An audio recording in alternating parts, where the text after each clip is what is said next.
आपके लिए जो विकास का काम कर रहा है उसको पनौती बोला जा रहा है। हाँ, मैं पनौती हूँ कांग्रेस के लिए, पनौती हूँ युवराज के लिए, पनौती हूँ मूर्खों के सरदार के लिए। इस तरह की शब्दावली का प्रयोग करके this is going to haunt them badly. Credit तो मोदी को बैठने के पहले देना चाहिए। काहे का क्रेडिट देगा? तुम तो क्रेडिट ले लोगे कि आदमी बाथरूम में टट्टी कर रहा है तो नेहरू जी आजाद जब भारत हुआ था तो बाथरूम था नेहरू जी के टाइम में, तो उनको दे दें। नेहरू जी ने जो है उधर वायु छोड़ी तो उससे आकाश में माहौल बना तो एयरफोर्स का विमान उड़ता है।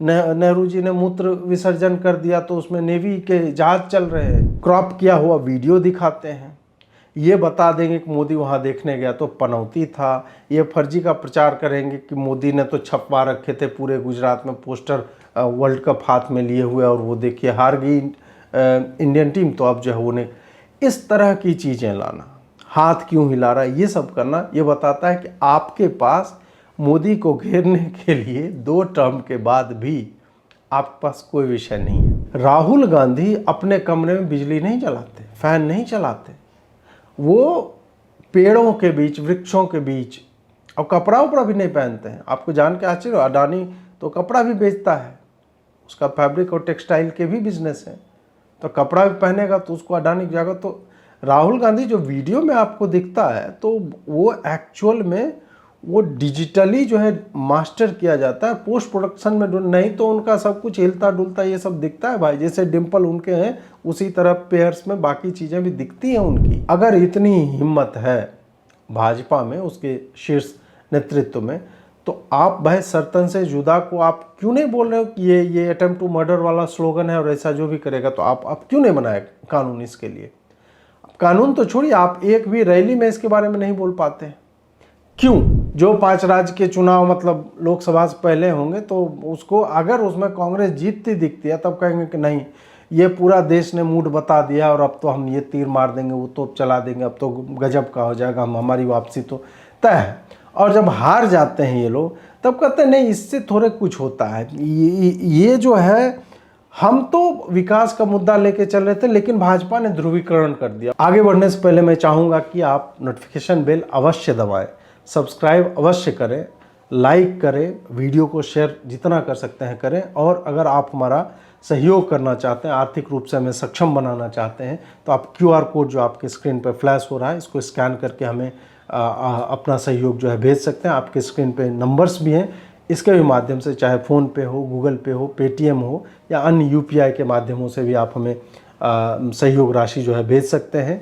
पेटीएम, पेट्रियन, इनके भी लिंक्स दिए हुए हैं, इसके माध्यम से भी आप हमें सहयोग कर सकते हैं। आइए आरंभ करते हैं। नमस्कार दोस्तों, आज हम चर्चा करने जा रहे हैं नरेंद्र मोदी के आक्रामकता के बारे में। जो चुनावी सीज़न जो ही आ रहा है और मैं 2024 के चुनाव की बात कर रहा हूँ, किस तरह से अभी से ही भाजपा मोमेंटम गेन करना चाह रही है। चाहे मोदी का मथुरा जाना हो और वहाँ कॉरिडोर की बात जो है चर्चा होने लगी हो, उसके बाद फिर अभी एक फ़ोटो आप लोगों ने देखा हो, पूरा शेषनाग के अवतार टाइप का वो फ़ोटो खिंचा करके उन्होंने डाला है, तेजस पे उड़ रहे हैं। उसके बाद राजस्थान में हमने देखा कि अंतिम दौर जब चुनाव का चल रहा था कैंपेनिंग का, तो उसमें कन्हैया लाल को वापस लाया गया और कहा जा रहा है कि वोटिंग परसेंटेज जैसे जैसे बढ़ा है तो उसमें भाजपा की क्लीन स्वीप टाइप की होती हुई वहाँ पे भी दिख रही है।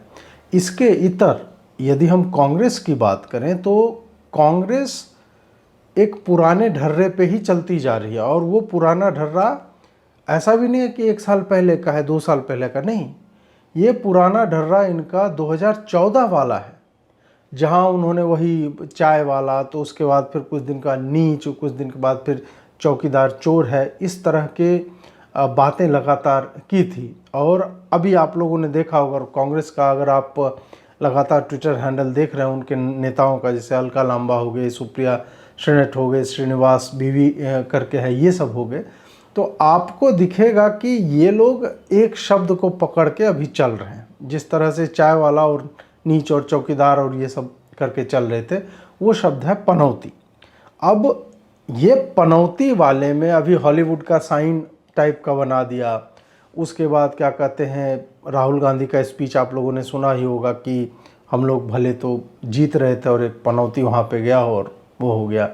प्रियंका गांधी ने भी बोला और उसके होते होते देखिए कि टीएमसी की ममता बनर्जी ने भी उस शब्द का प्रयोग किया। हमें लगा कि ठीक है, वर्ल्ड कप चल रहा था और उस वक्त ये दब जाएगा 1-2 दिन के बाद, लेकिन नहीं, ये लोग लगातार अभी भी लगे हुए हैं। और मुझे लग रहा है कि जिस सोशल मीडिया गेम को 1 या 1.5 वर्ष पहले अगर आप चले जाएं, जब भारत जोड़ो यात्रा आरंभ हो रही थी, उसके भी 3 महीने पहले अगर आप चले जाएं, तब से कांग्रेस ने जिस तरह से एक आक्रामक रुख अपनाया था और इनका जो पुराना स्टाइल था सोशल मीडिया का, जहाँ पे ये कुछ भी कैपिटलाइज नहीं कर पा रहे थे, अभी लग रहा है कि ये फिर से पोस्टरबाजी में ही उलझ के ये रह जाएंगे। पोस्टरबाजी इन द सेंस कि ये ट्विटर पे इनको लगता है कि नहीं, ट्विटर पे हमने पूरा ये कर दिया है, ट्विटर पे पूछा जा रहा है। आप सोचिए कि ये पूछ रहे हैं कि मोदी कितने कैमरा लेके चल रहे हैं। ये अभी जो मंदिर गए थे, वेंकटेश्वर मंदिर घूमने के लिए मोदी, तो उसमें 4-5 कैमरा पर्सन हैं। और कांग्रेस तो मतलब अंतिम पार्टी, अंतिम संस्था होनी चाहिए किसी के कैमरा लेके चलने पे। राहुल गांधी ट्रक ड्राइवर से मिलने जाता है तो गोप्रो लगा हुआ है। किसान का खेत बर्बाद कर देता है, बोया हुआ धान का खेत, अपने ट्रैक्टर पे बैठ के फ़ोटो खिंचाने के चक्कर में एकदम धवल शर्ट में, उसमें आप देखिए कितने कैमरा वाले हैं। उसके बाद एक जगह मतलब ठीक है तो 1 मुझे लगता है कि 1/4 ही बचा है अब। ये हिंदू जो भी है, जितना भी मिक्सचर हो गया उसके बाद भी अभी जा रहा है मंदिर में, तो उसमें देखिए 75 कैमरा वाले उसमें लगे हुए हैं। तुम्हारा पूरा भारत जोड़ो यात्रा जो है पूरा का पूरा मैनेज्ड था। कैमरा का ही ड्रोन शॉट्स लिए जा रहे हैं और वाइड एंगल शॉट लिए जा रहे हैं, भीड़ जो है दिखाई जा रही है, ये सब कुछ। और तुम बात कर रहे हो कि प्रधानमंत्री कहीं जा रहा है तो इसमें कितना कैमरा लेके लोग चल रहे हैं, ये सारी चीज़ें हैं। क्या आपने ये सब देखा? इस तरह के ट्वीट किए जा रहे हैं। तो ये लग रहा है कि कहीं ना कहीं या तो सोशल मीडिया वाले के पास जितना ज्ञान था स्टार्ट में, वो सब इन्होंने झोंक दिया भारत जोड़ो यात्रा के समय में। और वो अब इनके सारे ट्वीट आप देखेंगे वही कोई एक कीवर्ड उठा के, और 1-2 सप्ताह इनका चलता है तो अभी पनौती चल रहा है। उसके बाद फिर ये कुछ उठा लेंगे कि तेजस में ऐसे ऐसे हाथ किसको हिला रहा है, तो काट करके क्लिप करके स्वयं भले उसके हैंडल से हो या ना हो, बाकी जो चाटुकार इनके चरण चुंबक हैं उनके थ्रू करवाएंगे। उसके बाद आप देखेंगे केबीसी टाइप का ये प्रश्न पूछते हैं कि इनमें से कौन, मोदी क्या है, झूठों का सरदार, और ये सब करके ये लोग कर रहे हैं। भाजपा आरंभ में, मैं 1.5 साल पहले की बात बोल रहा हूँ, वहाँ पे थोड़ा 1.5-2 साल पहले चले जाए, थोड़ा डिफेंसिव टाइप की दिख रही थी भाजपा। लेकिन अब उन्होंने भी सीख लिया, अब वो भी वही कर रहे हैं। अब कांग्रेस वालों के पास वो सारे ट्रिक्स जो है ख़त्म हो गए कि शैडो पीछे में बना रहे हैं किसी का और आगे में मोदी है, इस तरह की चीज़ें ये जो किया करते थे, तो अब वो घिस-पिट गया है और इनको लग रहा है कि इससे फ़ायदा हो रहा है। जबकि मेरा जो आकलन है, चाहे सोशल मीडिया को लेकर के हो या फिर जब हम घूमते टहलते हैं, अभी मैं जैसे कि बिहार में हूँ, तो जब हम यहाँ पर देखते हैं, लोगों से बात करते हैं या फिर और भी अन्य जगहों पे जाते हैं, वहाँ पे पता चलता है कि इससे केवल आपको ट्विटर पे जो आपका डेड हो चुका था रीच, वो रिवाइव हो सकता है। उसमें आपको रीट्वीटर, ये उसमें भी आप देखेंगे कि अधिकतर नॉन कांग्रेसी हैं जो कांग्रेस वालों को गरियाने के लिए उसको कोट ट्वीट करते हैं या रीट्वीट कर रहे हैं या कमेंट में गाली गलौज कर रहे हैं। तो ये वही है कि बदनाम हुए तो क्या नाम ना होगा, मतलब तू मुझे अपना बना या ना बना, तेरी खुशी तू ज़माने में मेरे नाम से बदनाम तो है। इस तरह का अप्रोच लेके कांग्रेस का सोशल मीडिया हैंडल चल रहा है। तो हो सकता है कि सोशल मीडिया पे आपको ट्रैक्शन मिल जाए, बट मोदी की छवि अभी इतनी विशाल और विराट हो चुकी है कि आप उस पर सब पनौती और हाथ किसको हिला रहा है, कितना कैमरा लेके चल रहा है, तो there are not many people who are going to buy into this kind of shitty stuff. तो ये आपका जो है वो नहीं चलने वाला। मुझे ये पूरी तरह से फ्लॉप ही होता दिखता है। इनफैक्ट इसका असर उल्टा ही पड़ता है चुनाव में। क्योंकि एक एक आपका कीवर्ड याद कीजिए, चौकीदार चोर है तो मैं भी चौकीदार करके भाजपा वालों ने कर दिया, और चौकीदार कम्युनिटी से उसको भी फिर लोअर स्ट्राटा ऑफ सोसाइटी से उससे जोड़ करके बोल दिया कि बताइए हम लोग को चोर बोला जा रहा है। नीच बोला था मणिशंकर अय्यर ने संभवतः, फिर उसको चाय पिलाने के लिए हम जगह दे सकते हैं अगर वो कांग्रेस के अधिवेशनों में और ये सब में आए तो, ये सब कहा था। उसके बाद चाय पर चर्चा आ गई, नीच कहा तो मेरी जाति ओबीसी का हूँ इसलिए मुझे नीच कहा जा रहा है, तो ये सब करके अब पनौती वही ट्रिगर वर्ड है। कायदे से कांग्रेस को अभी भी संभल कर शांत हो जाना चाहिए इस शब्द पे। अगर वो इस पे अड़े रहे तो ये, अब दिसंबर आ गया है, अगर ये खींचेगा तो फिर इनको भारी पड़ने वाला है। और ये अब शांत बैठ भी जाए, लोकसभा की कैंपेनिंग जो ही आरंभ होगी, मोमेंटम तो गैदर हो रहा है ये 5 विधानसभाओं के चुनाव के कारण, लेकिन जो ही हम जनवरी फरवरी में आएंगे, जब पीक करेगा ये कैंपेन, तब देखेगा इस शब्द की वापसी होगी और कहेगा कि आपके लिए जो विकास का काम कर रहा है उसको पनौती बोला जा रहा है। हाँ, मैं पनौती हूँ कांग्रेस के लिए, पनौती हूँ युवराज के लिए, पनौती हूँ मूर्खों के सरदार के लिए। इस तरह की शब्दावली का प्रयोग करके this is going to haunt them badly. ये कांग्रेस को ये झेलना पड़ेगा, ये चिपक चुका है। अब ये खरोंचते रहे, ये नहीं हटने वाला, क्योंकि मोदी के अगर स्पीच राइटर हैं या जो भी उनकी टीम के लोग हैं, वो खोजते हैं ऐसे शब्द, ऐसे कीवर्ड्स वो खोजते हैं, दे थ्राइव ऑन दिस। तो यही आगे होने वाला है। एक और चीज़ हुई तेजस वाला। तेजस पे उड़ना एक प्रधानमंत्री का, वो भी सिंगल इंजन एयरक्राफ्ट है।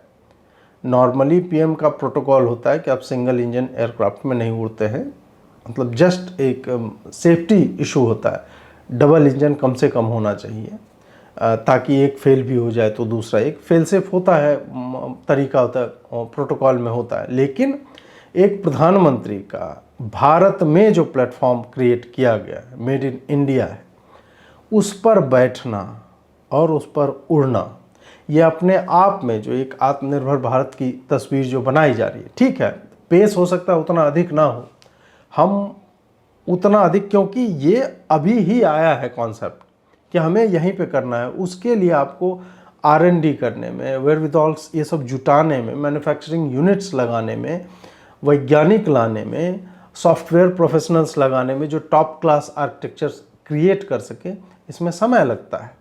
और उसमें भी जब बना है और अपने भारत में बना है, उस पर प्रधानमंत्री का बैठना, प्रोटोकॉल के विरोध में जाकर के बैठना, ये बताता है कि प्रधानमंत्री को अपने टेक्नोलॉजी पे, अपने राष्ट्र की टेक्नोलॉजी पे कितना विश्वास है। वरना हम उस राष्ट्र में हैं जहाँ पे कि नोएडा में कैंपेनिंग करेगा तो हम हार जाएंगे, तो नोएडा जाते ही नहीं थे सिटिंग चीफ मिनिस्टर्स, नहीं गया कोई। योगी आया, गए और देखिए दोबारा जीते। उसी तरह अन्य चीज़ों पे कि हम ये नहीं, ये अंधविश्वास में जीने वाले लोग थे।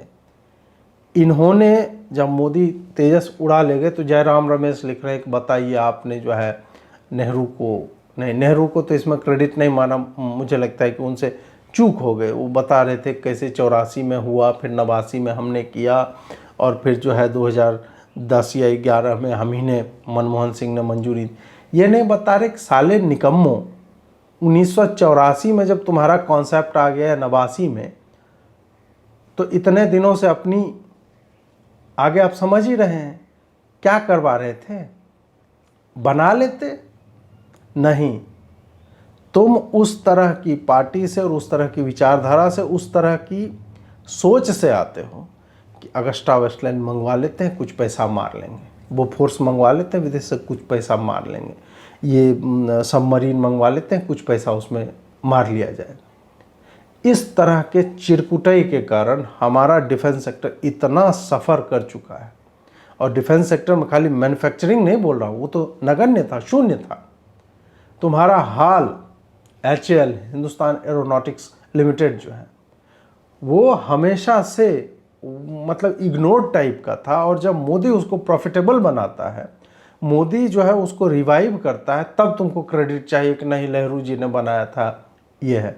तो जयराम रमेश भी जो है कि नहीं, क्रेडिट तो मोदी को बैठने के पहले देना चाहिए। काहे का क्रेडिट देगा? तुम तो क्रेडिट ले लोगे कि आदमी बाथरूम में टट्टी कर रहा है तो नेहरू जी आजाद जब भारत हुआ था तो बाथरूम था नेहरू जी के टाइम में, तो उनको दे दें। नेहरू जी ने जो है उधर वायु छोड़ी तो उससे आकाश में माहौल बना, तो एयरफोर्स का विमान उड़ता है। नेहरू जी ने मूत्र विसर्जन कर दिया तो उसमें नेवी के जहाज चल रहे हैं। इस तरह के तो तुम्हारे वो होते हैं, तो कौन तुम्हें सीरियसली लेगा भाई। खैर, तो तेजस पे नरेंद्र मोदी का बैठना एक स्टेटमेंट था। जैसे कोविशील्ड या कोवैक्सीन, भारत में जो वैक्सीन बनी है वो लेना, एक प्रधानमंत्री का ऑन कैमरा, वो अपना पीआर एक्सरसाइज नहीं कर रहा है, वो भारत का पीआर एक्सरसाइज है, इंडिया का, कि भारत की छवि देखो कि हमने स्वदेशी वैक्सीन बनाई। तुम फाइजर और ये देखिए कितने लोग मरे हैं उधर, और अभी भी आ रहा है उनका एफिकेसी डेटा पता नहीं कितना, 80% से आरंभ किया था और 10% पे पहुंच गया, उसके बाद बताने को राजी नहीं है लोग। तो मोदी का वैक्सीन लेना या मोदी का फिर जो सनातन धर्म के धार्मिक स्थलों पे जाना, हालांकि वो एक अलग एस्पेक्ट हम आगे चर्चा करेंगे, मैं कई जगहों पे उनसे सहमत नहीं हूँ जिस तरह, फिर भी एक ऐसे समय में जब आप कलावा बांधते हैं या तिलक कर लेते हैं, आप सोचते हैं 10 बार कि यार ऑफिस जाएंगे हमको क्या बोलेगा, इस तरह की भावना जब हो, तब जब आपका प्रधानमंत्री त्रिपुंड मतलब पूरे माथे पे घिसे हुए वो जब धारण करता है, तब लगता है कि नहीं यार प्रधानमंत्री जा रहा है, उससे बड़ा क्या होता है भाई, तो हम भी जाएंगे कलावा बांध के, हम भी तिलक लगा के जाएंगे। कितने लोगों की आस्था जो है उससे अटैच होती है और वो अपने आप में एक कॉन्फिडेंस, आत्मविश्वास पाता है। वही यहाँ पे हुआ कि तेजस में जब बैठता है तो मतलब भारत की एक ब्रांडिंग तो होती है, उसके बाद हमारे पायलट्स या जिन्होंने बनाया है वो जब देखते हैं कि हमारे एफर्ट्स को रिकॉग्नाइज किया जा रहा है, तो फिर उनके हृदय में भी आत्मविश्वास जगता है कि हम कर सकते हैं। अब इसमें क्या हुआ कि तेजस में बैठे उसको तो पहले जयराम रमेश का ट्वीट आपने देख लिया। अब फिर नौटंकी क्या चालू हुई कि नरेंद्र मोदी हाथ हिला रहे थे। अब वही है कि जीवन जब नेहरू जी के रॉकेट और कैसे उड़ाया करते थे और रॉकेट का क्या यूज करते थे, इसी में आपका बीता है, तो आपको पता नहीं होगा कि एक तेजस उड़ रहा है तो उसके पैरेलली बाकी भी उड़ रहे हैं, उसको पायलट्स भी फ्लाई बाय होता है, ये सब आसपास में रहते हैं, तो एक दूसरे को हाथ हिलाते हैं, थम्स अप देते हैं जब एक फॉर्मेशन में चलते हैं। तो इनका क्या कर चॉप कर लिया, काट लिया, क्लिप कटवा बने, और उसके बाद दिखा रहे हैं कि मोदी किसको आकाश में किसको हाथ हिला रहा है, जबकि मोदी पिछली सीट पे थे, आगे जो मेन पायलट था वो भी हाथ हिला रहा था अपने दोस्तों को जो दूसरे विमान में थे, और वहाँ से फ़ोटो ली जा रही थी। अब आप कहेंगे नहीं पहले भी उड़े फलाना फ़ोटो करने, तो क्या मतलब है, प्रधानमंत्री क्या मज़े करने के लिए उड़ रहा था, वो तो जब चाहे कर लेगा। नहीं, प्रधानमंत्री बैठा और उसकी फोटोग्राफी या वीडियोग्राफी केवल इसी कारण हुई कि उसको देख करके लोगों को कॉन्फिडेंस आए कि भारत में भी जहाज बन सकता है। कांग्रेसियों को ये पच नहीं रहा है कि जिन जिन इंडस्ट्रीज को, जिन जिन उद्योगों को, जिन जिन पीएसयूज को हमने नेग्लेक्टेड रखा, हमने कुछ नहीं किया, उसको एक आदमी आता है उसको रिवाइव किए जा रहा है, और रिवाइव करता है, और रिवाइव खाली करता नहीं, उसको प्रॉफिट में ला रहा है। बैंक को ये लोग डुबा रहे थे, मतलब आधे बैंक जब मनमोहन सिंह त्याग के गए, ब्लू पगड़ी वाले ऑक्सफोर्ड के पढ़े हुए इकोनॉमिस्ट, डूब रही थी हमारी आर्थिक व्यवस्था, और मोदी आता है उनको लाखों करोड़ का प्रॉफिट हो रहा है। तो हमें इसी कारण इनकी जो है बहुत ज़्यादा जलती है। अब ये दिखाता क्या है, ये दिखाता है मुद्दों का अभाव। जब आपके पास कुछ नहीं मिलता है, कुछ नहीं दिखता है, आप करप्शन पे नहीं घेर पाए, जहाँ पे घेर पाए ठीक है, आप देखें सत्ता में आए कर्नाटक में, उसके अलावा आपके पास अपनी कुछ चीज़ें हैं, हम गारंटी दे देंगे, ये फ्री कर देंगे, वो फ्री कर देंगे, ये करके है अपने प्रो में बोलने के लिए। लेकिन मोदी के अगेंस्ट में बोलोगे क्या तुम? मोदी के अगेंस्ट में बोलने के लिए इनके पास कुछ भी नहीं है। यही कारण है कि ये क्रॉप किया हुआ वीडियो दिखाते हैं, ये बता देंगे कि मोदी वहाँ देखने गया तो पनौती था, ये फर्जी का प्रचार करेंगे कि मोदी ने तो छपवा रखे थे पूरे गुजरात में पोस्टर वर्ल्ड कप हाथ में लिए हुए, और वो देखिए हार गई इंडियन टीम, तो अब जो है वो नहीं। इस तरह की चीज़ें लाना, हाथ क्यों हिला रहा है, ये सब करना, ये बताता है कि आपके पास मोदी को घेरने के लिए 2 टर्म के बाद भी आपके पास कोई विषय नहीं है। घूम फिर करके खूब आएंगे इनके चाटुकार, तो वही राफेल बोलेंगे, वही जीएसटी बोलेंगे, वही नोटबंदी बोलेंगे, यही सब इनका चलता रहेगा। तो मुझे लग रहा है, और मुझे लगता है कि बाकी आप लोगों को भी ऐसा प्रतीत होता होगा कि यही वो कारण है कि नरेंद्र मोदी और भाजपा की पुनः वापसी संभवतः पहले से अधिक वोटों के साथ होगी। बीच में ये लोग थोड़ा बहुत जो है हिलते डुलते हैं, छटपटाते हैं, तो लगता है कि नहीं कुछ नुकसान होने वाला है भाजपा को, लेकिन जब पीक मोमेंट में तुम्हारे पास तेजस में हाथ क्यों हिला रहा है और कैमरा अधिक लेके क्यों जा रहा है और पनौती है, ये है, इसका मतलब है कि you have accepted your defeat.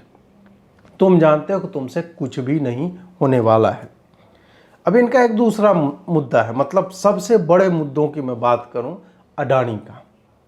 Rahul Gandhi के कुछ वीडियो में क्लिप करके दिखा रहा हूं कि आप क्या क्या करते हैं तो अडानी की जेब में पैसा जाता है। आपकी जेब में से पैसा, जब आप पेट्रोल खरीदते हो, जब आप शर्ट खरीदते हो, जब आप पैंट खरीदते हो, जब आप ढाबे में खाना खाते हो, आपकी जेब में से पैसा जा रहा है, सीधा ट्रांसफर हो रहा है अडानी की जेब में। गरीब लोग पंखा चलाते हैं, ट्यूबलाइट चलाते हैं, तो याद रखिए जब आप बटन दबा रहे हो, जैसे ही आप बटन दबाते हो, ये जैसे मैंने अभी ये स्विच दबाया, वैसे अडानी जी के जेब में पैसा जाता है। बिजली का बिल अडानी जी को जाता है। शर्ट खरीदो जीएसटी, जितनी जीएसटी आप देते हो उतनी जीएसटी अडानी देता है। जैसे आपने टीवी ऑन किया, खट, उनका मीटर वहां चालू हो जाता है अडानी जी के घर में। अब इस वीडियो में आपने देखा कि राहुल गांधी का मानना है कि आप स्विच ऑन करते हैं, अडानी की जेब में पैसा चला जाता है। अब भाई टाटा वाले, रिलायंस वाले, बाकी लोग जो इलेक्ट्रिसिटी और ये सब बेचते हैं, तो उनके जेब में नहीं जाता है पैसा। क्यों नहीं जाता है? क्योंकि पहले ये जो अंबानी अडानी सरकार कहते थे, वहाँ पे इनका हो सकता है कि पार्टी के फंड में कुछ गया हो, नहीं गया, जो भी हो, या इन्होंने लगा होगा कि नहीं हमें एक को ही टारगेट लगातार करना है, और इसमें अब प्रशांत भूषण मिले हुए हों, महुआ मोइत्रा हो, OCCRP हो, हिंडनबर्ग रिपोर्ट हो, रवीश कुमार हो, जो भी इनका पूरा तंत्र हो, तो इनको लगा कि एक पे फोकस करके टारगेट करते हैं कि जिस भारत की अर्थव्यवस्था, उभरती हुई अर्थव्यवस्था को मोदी सबसे अधिक भुनाता है, हम उसी को टारगेट करके उसी को डिस्ट्रॉय करेंगे। और खाली एक जगह नहीं, हम बार बार करेंगे। पहले एक को चुनेंगे, वो अगर सफल रहा मॉडल तो हम दूसरा करेंगे, ये सब चल रहा है। तो स्विच दबाया, अडानी चला गया। पेट्रोल आपने टंकी में डाला, पैसा जो अडानी चला। ढाबा में आप खा रहे तो अडानी को, मतलब सब चीज़। और दुर्भाग्य आप देखिए कि राहुल गांधी जैसे महान दार्शनिक और विचारक, जो he has figured it out, वो जब जानते हैं ये सब, तो आपको पता है राहुल गांधी का जीवन कैसे चलता है। राहुल गांधी अपने कमरे में बिजली नहीं जलाते, फैन नहीं चलाते, वो पेड़ों के बीच, वृक्षों के बीच, और कपड़ा उपड़ा भी नहीं पहनते हैं। आपको जान के आश्चर्य, अडानी तो कपड़ा भी बेचता है, उसका फैब्रिक और टेक्सटाइल के भी बिजनेस है, तो कपड़ा भी पहनेगा तो उसको अडानी की जगह। तो राहुल गांधी जो वीडियो में आपको दिखता है, तो वो एक्चुअल में वो डिजिटली जो है मास्टर किया जाता है, पोस्ट प्रोडक्शन में नहीं तो उनका सब कुछ हिलता डुलता ये सब दिखता है भाई। जैसे डिम्पल उनके हैं, उसी तरह पेयर्स में बाकी चीज़ें भी दिखती हैं उनकी। नंगा आदमी घूमता है और दौड़ता है, पेट्रोल नहीं लेता है, क्योंकि पेट्रोल लेगा अडानी को पैसा जाएगा। खाना नहीं खाता है, खाना खाते, हालांकि उनकी तस्वीरें आई हैं, लेकिन वो सब झूठ है, चला हुआ है, संघियों ने फोटोशॉप करके डाला है। तो राहुल गांधी जो है ना, जो भी कार्य जिससे अडानी को पैसा जाता है वो नहीं करते हैं, कहीं नहीं करते हैं। अंधेरे में रहना, वृक्षों में रहना, पानी भी वो टाइप का नहीं पीते हैं, क्योंकि पानी बिल देंगे अडानी चला जाएगा। कपड़ा नहीं पहनना, खाना नहीं खाना, तो आप देखिए कि उन्होंने कितना त्याग किया। लोग जो फर्जी का झूठ का कि नहीं तुम यहाँ कार में बैठ के जा रहे हो तो इसका पैसा किसको जा रहा है, तुम वहाँ लाइट जला के बैठे हुए प्रेस कॉन्फ्रेंस कर रहे हो तो उसकी बिजली का पैसा कहाँ जा रहा है, तुम भोजन कर रहे हो ढाबे पे उसका पैसा कहाँ जा, ये मुझे लगता है कि झूठ है। दूसरी चीज़ अडानी पे, अभी सुप्रीम कोर्ट का जो कल परसों में निर्णय आया है उसमें उन्होंने प्रशांत भूषण को खूब लताड़ा है। प्रशांत भूषण को बोला गया कि भाई अपने देश की एजेंसियों पर भी थोड़ा ध्यान दो, विश्वास करना सीखो, कि उन्होंने भी कुछ समय लगाया है, प्रोब किया, उसके बाद ये बता रहे हैं। तो प्रशांत भूषण बोला नहीं नहीं नहीं नहीं, OCCRP जो जॉर्ज सोरोस वाला है उसका रिपोर्ट आप देखिए, और उसका रिपोर्ट आप देखिए कि उसके रिपोर्ट में जिस सोर्स को कोट किया गया है वो प्रशांत भूषण का ही NGO। आप सोचिए ये चल रहा है इनका साइकिल ऐसे करके। तो उसको काफ़ी गरियाया गया है कि तुम जो है विदेश के अखबारों की कतरन पे हम नहीं चलते हैं, सुप्रीम कोर्ट ने ये सब बोल के उसको लताड़ा है। तो ये सब हुआ। अब यहाँ पर भी मतलब अडानी वाले मामले में भी इतना एक आप, मुझे लगता है कि इस वर्ष के जनवरी से चल रहा है अडानी को लेके, मतलब टारगेटिंग एक चल रहा है। अडानी को आर्थिक रूप से तो नुकसान हुआ ही, हालांकि अब भरपाई लगभग मतलब होती दिखती है, फिर भी इस 10 महीने में उनकी कंपनी जितना बेहतर कर सकती थी तो इससे झटका तो लगा। और हो सकता है कि ये लोग बैठे हुए हैं कि अबे हमें दूसरी कंपनी को टारगेट। इस सारे विशेष कैंपेन के बाद भी लोग से आप बात करेंगे तो लोग कह रहे हैं कि नहीं, मोदी ने हमारी इकॉनमी नंबर 5 पे लाई और नंबर 3 पे भी ले जाएंगे। युवा लोगों से जब बात करने जाते हैं, चाहे अजीत अंजुम हो या कोई भी हो, ग्राउंड रिपोर्टिंग कर रहे हैं तो वो बताते हैं, और हाईली प्रो मोदी है युवाओं का स्टैंस कि नहीं नहीं गहलोत नहीं कर रहा है सही, हमें मोदी में जो, और बोलता है कि मोदी का तो अभी इलेक्शन भी नहीं, तो बोलता है उससे हमको मतलब ही नहीं, मोदी को देंगे, कमल छाप को देंगे वोट, ये कह के चल रहा है। तो आम जनता भी जो है वो भी अर्थव्यवस्था को लेके बहुत ही उत्सुक है और बहुत ही गंभीर है कि नहीं इससे कुछ तो होता है।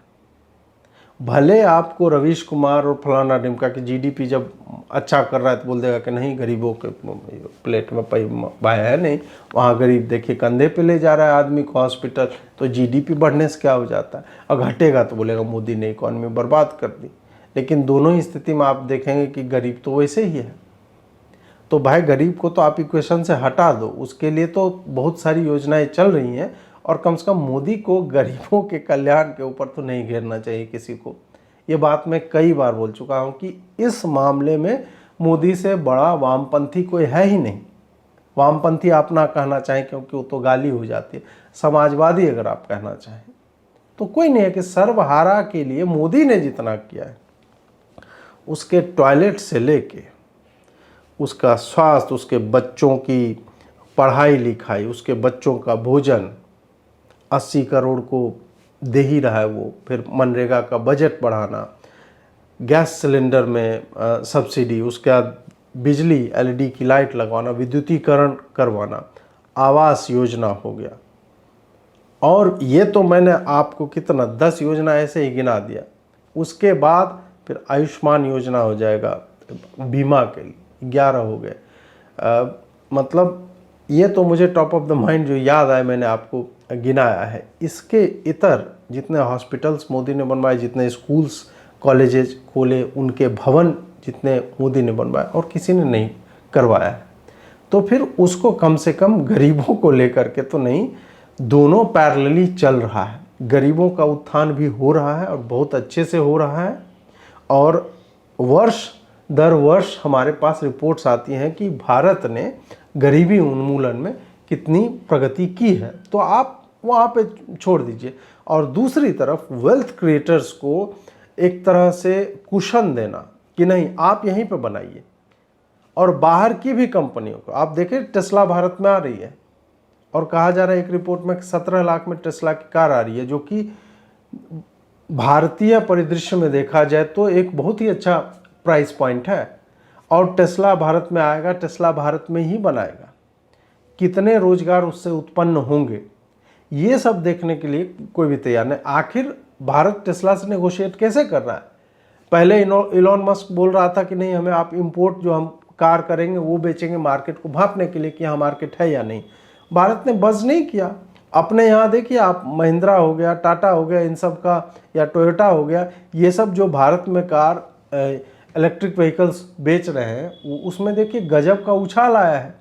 और बोला कि नहीं, हम किसी को सब्सिडी और ये सब नहीं देंगे कि आपका इंपोर्ट ड्यूटी हम माफ़ करें, नहीं, आपको करना है भारत में आके बनाइए।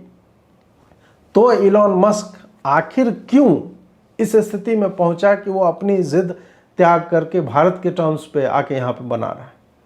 क्योंकि मोदी गए, भारत की एक छवि है, वहाँ पे मिले, पर्सनली एश्योरेंसेस दिए कि नहीं, आप आके मेक इन इंडिया कीजिए, यहाँ पे बनाइए। तो ये सारी चीज़ है। पैरेलली मैं बोल रहा हूँ कि ऐसा नहीं है गरीबों के उत्थान के लिए कुछ नहीं, वो भी हो रहा है, वो भी हमारा ह्यूमन इंफ्रास्ट्रक्चर है, ह्यूमन रिसोर्स है, उसको भी हम बूस्ट करेंगे। और फिजिकल इंफ्रास्ट्रक्चर या मैन्युफैक्चरिंग सेक्टर, उसको भी हम ऊपर लेके जाएंगे। तो ये इन लोगों को, कांग्रेसियों को पच नहीं रहा है। और वही है कि कांग्रेस का एक और है समस्या कि ये लोग मुद्दे को रबड़ बना देते हैं, मतलब खींचते खींचते कि च्युइंगम होता है जिसको आप चबाते रहिए, बार बार चबाते रहिए, उसका स्वाद खत्म हो गया, चीमड़ बन गया एकदम, और उसके बाद भी जो है, तो कांग्रेस वही करती है मुद्दों का। चाहे राफेल हो, सुप्रीम कोर्ट ने दे दिया, फिर भी आज तक राहुल गांधी का स्पीच राइटर लिख के देता है उसको राफेल बोलने, नोटबंदी पे बोलेगा ही, जीएसटी पे वो बोलेगा ही। अभी इसका ये पनौती वाला चल रहा है और अडानी वाला चल रहा है।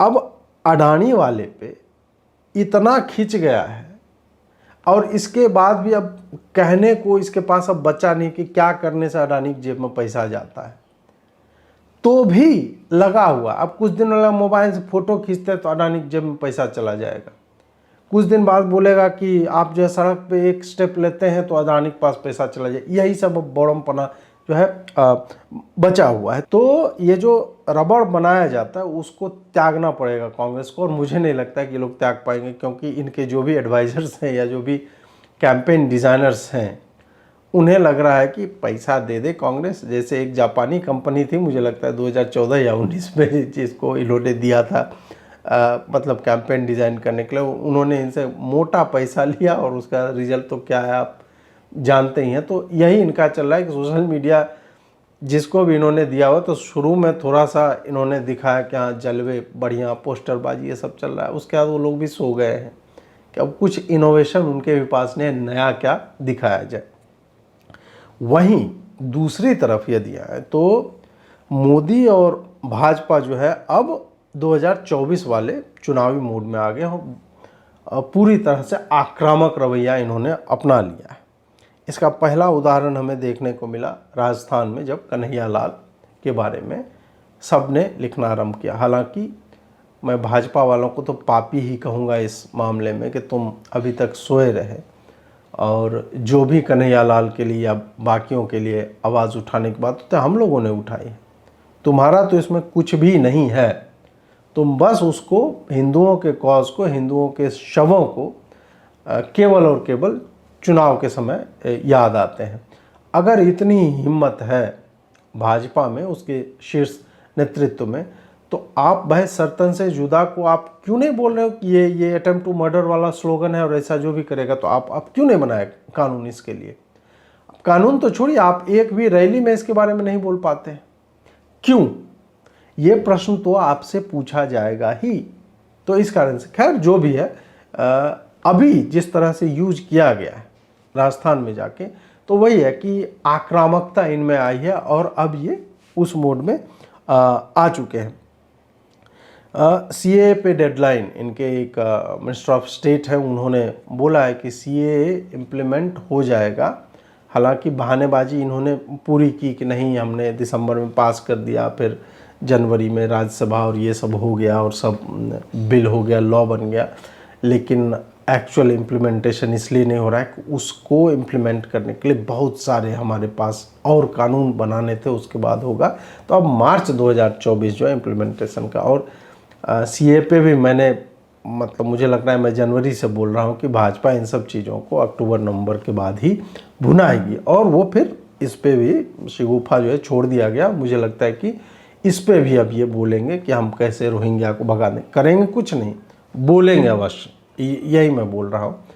क्योंकि बोला तो ये भी जा रहा था कि कोविड ख़त्म हो जाएगा उसके बाद हम लागू करेंगे। तो कोविड तो भाई कब का, साल भर पहले समाप्त हो चुका है, साल भर भी नहीं, 1.5 साल अब होने चला समाप्त हो चुका है। तो आप क्या कर रहे हैं, ये अपने आप से इन लोगों को पूछना चाहिए। लेकिन वही है, चलिए कोई बात नहीं। भावनाओं को जो है मैनिपुलेट किया जाता है ऐसे ही। और पार्टियां जो है चुनाव जब आता है उसी वक्त मुद्दे बचा के रखती है। तो इसमें कोई ऐसा नहीं है कि भाजपा कुछ नया कर रही है, सारी पार्टियां इसी तरह से करती हैं। तो इस कारण भी आप भाजपा को तो 4 गाली दे करके फिर भी इग्नोर कर सकते हैं, हाँ ठीक है करो। अब इसी में ठीक है, वक्फ बोर्ड वाला एक्ट है उसको निरस्त करवा दो, प्लेसेज ऑफ वर्शिप एक्ट है उसको निरस्त करवा दो। यही 2-3 चीज़ें हम लोग मांग रहे हैं। तो वो भी अगर ये लोग कम से कम बात करने लगें इसके ऊपर, और एक कॉलेजियम को लेकर के है, मुझे लगता है कि वो मुद्दा भी संभव है कि वापसी करे।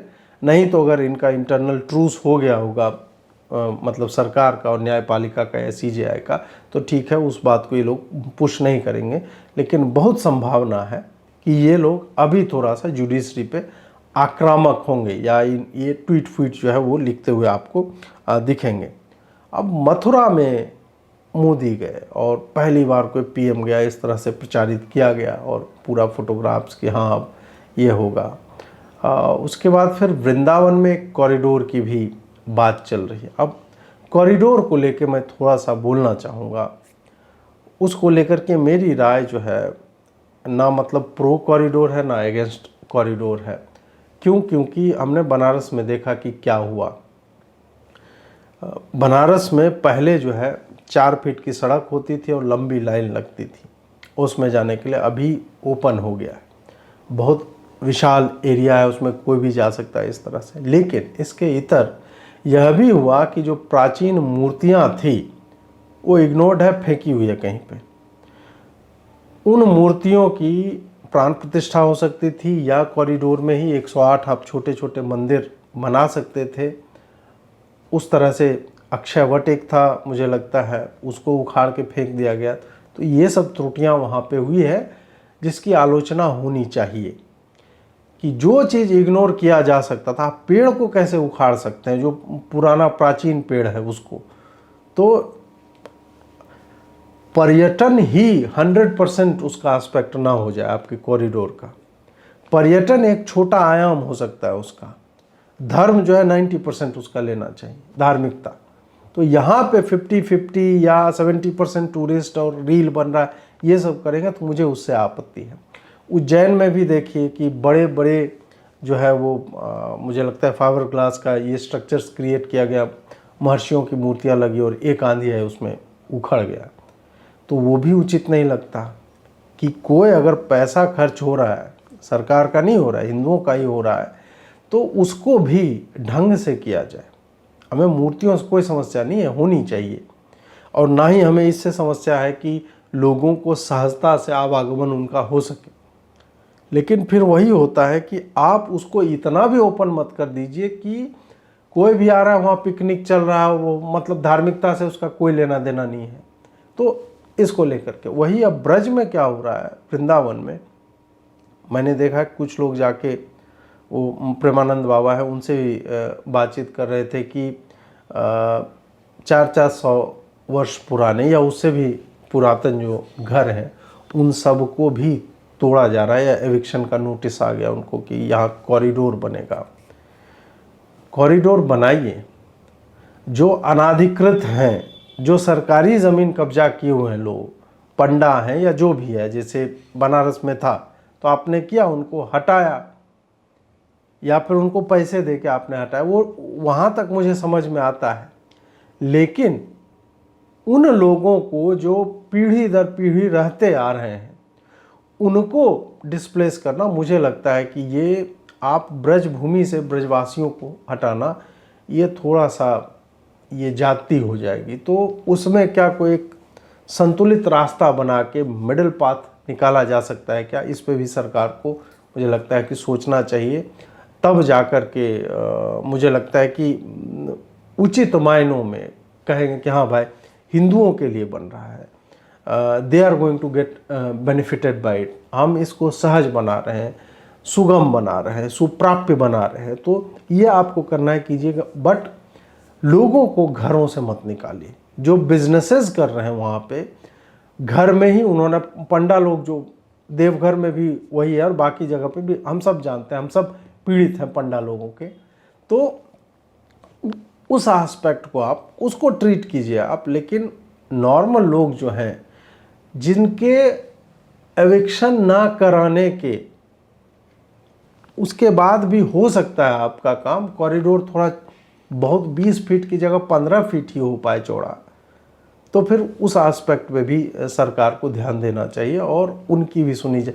हर जगह मैं यही कहता हूँ कि आप बना तो रहें कॉरिडोर, लेकिन पुरातन जो हजारों वर्षों से वहाँ पे लोग रह रहे हैं या फिर मंदिर हैं, उनको आप छेड़िए मत। उनको तोड़ करके यहाँ से उठा के और म्यूजियम में बना देंगे, नहीं भाई, मत कीजिए। उनकी अपनी एक ऊर्जा होती है सन्निहित, उसको आप मतलब उसकी एनर्जी को डिस्ट्रॉय मत कीजिए। मेरा ये मत है कॉरिडोर को लेकर। हालांकि मोदी गए हैं और ये एक आशा जगी है लोगों में कि श्री कृष्ण जन्मभूमि जो है वो बनेगा। मीनाक्षी जैन जी का ट्वीट है कि 1968 में, उससे पहले तक, चाहे कॉलोनियल रिकॉर्ड देखा जाए या राजा जिनके पास था, तो उस सब में वहाँ मतलब कई एकड़ भूमि जो है वो एक्चुअल में भगवान के नाम पे या ट्रस्ट के नाम पे है। उसमें वो ईदगाह और ये सब तो कहीं है ही नहीं, तो वो अतिक्रमण किया हुआ है। तो उसको भी देखा जा सकता है कि एक पॉजिटिवली कि अब काशी में भी केस चल ही रहा है, उसके बाद ये भी होगा, ये भी केस चलेगा तो वो भी मिलेगा। हाँ, इसको आप चुनाव का एक ऐसा मुद्दा मत बना लीजिए कि जब चुनाव आ रहा है तभी इस पर बोला जा रहा है। एक सतत प्रयास जो है वो चलता रहना चाहिए। अब जो है 5 राज्यों के जो चुनाव हुए हैं उसमें राजस्थान में तो भाजपा की वापसी होती दिख रही है। एक तो हायर वोट परसेंटेज है, प्लस ग्राउंड रिपोर्ट जो आ रही हैं और जो हमारे मित्र पत्रकार हैं जो गए हैं ग्राउंड्स पे, तो उन लोगों की भी रीडिंग यही है कि वहाँ पे भाजपा वापसी करेगी। और संभवतः अब वसुंधरा का जो एक वो ऑरा था या एक ब्लैकमेलिंग चल रही थी, या फिर आप कह सकते हैं कि जो था कि नहीं भाई उसके बिना तो हम कुछ कर ही नहीं सकते, तो वो ध्वस्त हो चुका है मिथक, अगर भाजपा वापस आती है तो वहाँ पे भी अब देखना चाहिए कि आप क्या नया नेतृत्व दे सकते हैं जो एक पॉजिटिवली मतलब राजस्थान के लिए कार्य करे, जो वुमेन के ऊपर सेक्सुअल वायलेंस की रिपोर्टिंग में नंबर 1 पे है, बाकी भी अपराध में नंबर 1 पे है, और पब्लिक एक्सचेकर को ड्रेन किया जा रहा है लगातार। मतलब ये फ्री दे दो, वो फ्री, 400 में सिलेंडर ले लो, ये सब जो है बंद होना चाहिए। राजस्थान में एक बात और हुई कि अजीत अंजुम का खास करके आप डिफेंसिव ट्वीट देखिएगा कि वो ये नहीं कह रहे हैं कि अशोक गहलोत की नीतियों ने बहुत अच्छा किया, बल्कि वो ये लिख रहे हैं कि मोदी सेना का और ये सब का सामना अशोक गहलोत ने अच्छे से किया है। इसका मतलब है कि वेव और अंडरकरेंट जो है वो भाजपा के पक्ष में ही दिखती है। और अजीत अंजुम जैसा घुमंतु पत्रकार जो लगातार घूम रहा है, खैर उसके वीडियोज में भी आप देखें, आपने बहुत सारे क्लिप्स देखे होंगे जहाँ पे उसके अगेंस्ट ही, मतलब वो जिस भाव से प्रश्न पूछ रहे हैं तो उसके अगेंस्ट ही लोग बोल रहे हैं कि नहीं हम मोदी को वोट देंगे या हम भाजपा को प्रेफर करते हैं। तो इससे लग रहा है कि राजस्थान में भाजपा का आना तय है। अब मध्य प्रदेश की अगर बात की जाए तो वहाँ पे भी जो नेक टू नेक एक बोला जा रहा है कि मतलब मान के चल रहे थे लोग कि कांग्रेस स्वीप कर जाएगी, स्टार्ट में लग भी रहा था। लेकिन जिस तरह से फरवरी से शिवराज सिंह चौहान ने चाहे लाडली बहना योजना और बाकी अन्य योजनाएं जो महिला उन्मुखी हैं उनकी अगर हम बात करें, या फिर महाकाल कॉरिडोर में बार बार जाना, बुलडोज़र एक्शन और ये सब करके गेन किया है ग्राउंड। और उसके इतर कांग्रेस का अपना जो है, कमलनाथ दिग्विजय का मजाक उड़ा रहा है, दिग्विजय कमलनाथ का उड़ा रहा है, प्रियंका ने कमलनाथ का नाम नहीं लिया रैली में, ये सब जो कि हम कोई फेस नहीं बनाएंगे, इधर खुद ही फेस जो है कमलनाथ बने फिर रहे हैं। तो ये सारी चीज़ें जब होती हुई दिखती हैं तब लगता है कि मध्य प्रदेश में भी, और जितना वोटिंग परसेंटेज है उसमें लग रहा है कि मध्य प्रदेश में भी भाजपा या तो स्वयं अपने बल पे या फिर निर्दलीय लोगों के बल पे वापसी करते मतलब वहाँ पे भी दिखती है। इसे जो है सेमीफाइनल भी कहा जा रहा है, फाइनल से पहले जो 2024 में होगा।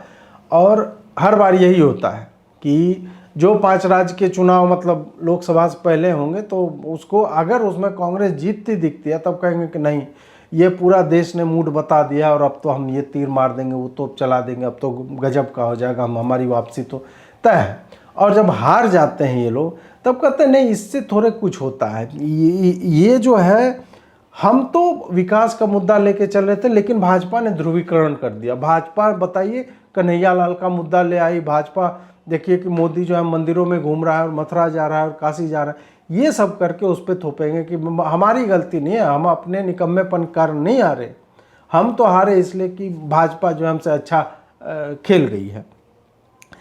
एक और जो सबसे मज़ेदार बात है इन सब में, इंडी गठबंधन जो है सीन से गायब है, अब कोई उसका नाम लेवा भी नहीं है। जिस तरह से जून से पुश किया जा रहा था इसको, और मैंने तभी लिखा था कि नवंबर आते आते ये पूरा गठबंधन बिखर जाने वाला है।